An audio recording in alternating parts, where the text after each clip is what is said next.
Charles Booker, he is the progressive insurgent candidate who faced Amy McGrath. It was in the Kentucky Senate primary to face Mitch McConnell in November. Okay. And Charles Booker, he pushed Amy McGrath to the edge, like literally within about 10,000 votes. And he was facing an immense fundraising disadvantage, dude. Like immense. She was bringing in 90%, 96% of her money came from out of state. Chuck Schumer and the DSCC, they were all funneling tens of millions of dollars into this woman's campaign. Okay.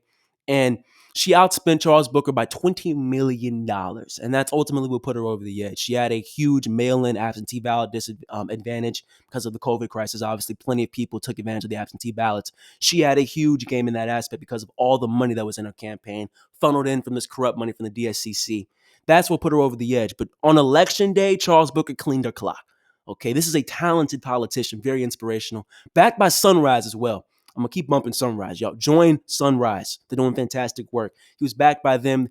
I actually placed calls for Charles Booker in Kentucky. Sunrise placed hundreds of thousands of calls across Kentucky. Tremendous work. Ran a great campaign. Okay, and he made some comments about what progressives need to do moving forward if we truly want to implement our agenda and win. He said we need to expand the tent. So these are some of the comments. He did a New York Times interview. So I'm going to read some of the. Okay, here's the headline. Charles Booker says progressives should, quote, show up and listen to deep red districts. Mr. Booker, who narrowly lost the Democratic Senate primary in Kentucky, talked about how to get rural voters on board with a progressive message, saying structural inequality affects all people who feel left behind. This is probably one of the best quotes of the entire interview. He said, quote, what I tell folks is that honestly, we should take some notes from Donald Trump. Being careful when you do. He called out that the system is broken, and he spoke to people that for a long time felt like nobody even knew they existed. Yeah, reminding you of something? Deja vu? Bernie Sanders? Now, he was stroking hatred and racism and weaponizing it. But one of the truths there is that the system is broken. And if we go to places that are deep red and we show up and listen, but lean into our values, you can build relationships that way. I love it.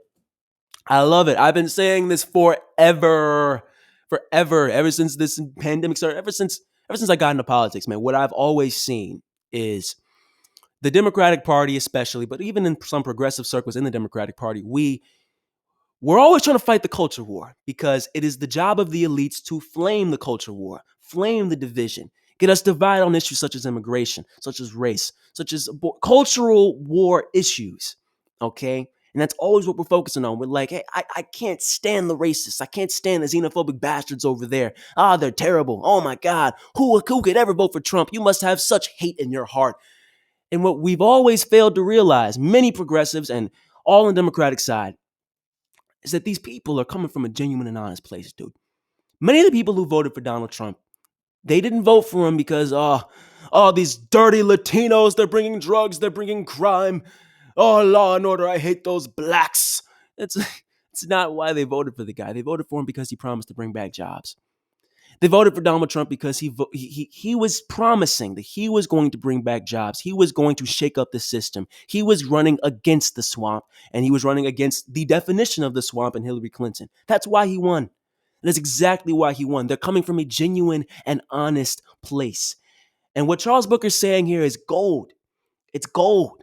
If we want to win, progressives, if we want to win, we have got to build these coalitions. We've got to build these coalitions. This was the problem with Bernie's 2020 campaign. He refused to expand the tent, to show people that we are the true moderate position, that this position is the only one that's truly going to win and create real change for your life.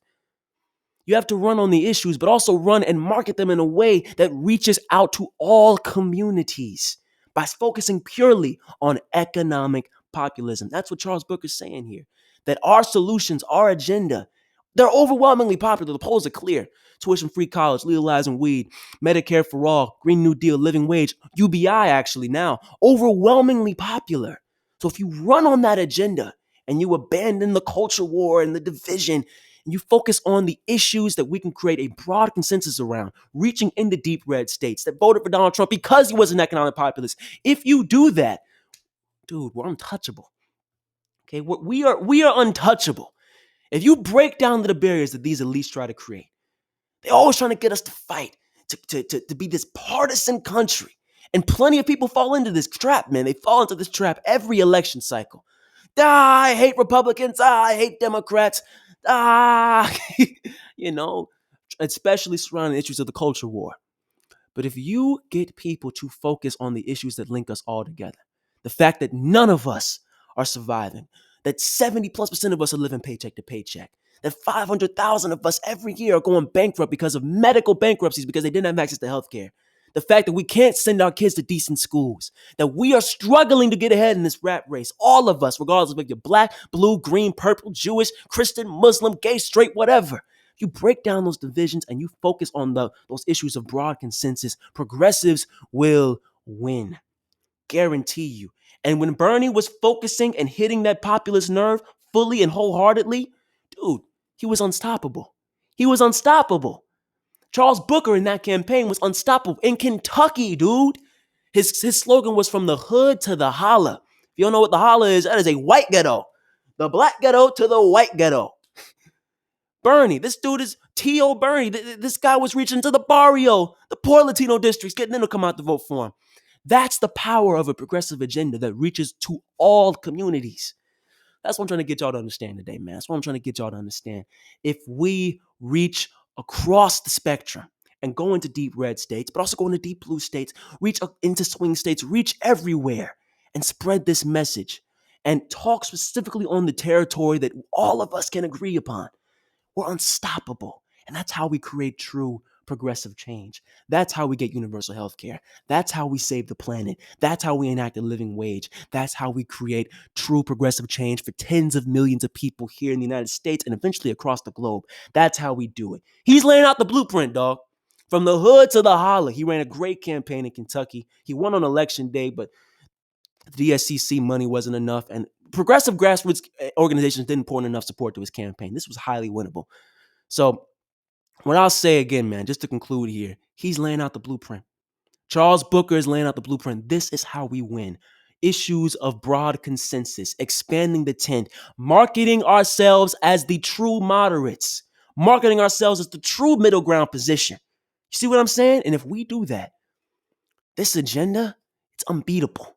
It's unbeatable. But you got to focus on issues of broad consensus. That's the takeaway for today, y'all. Yeah, we riding. Yeah,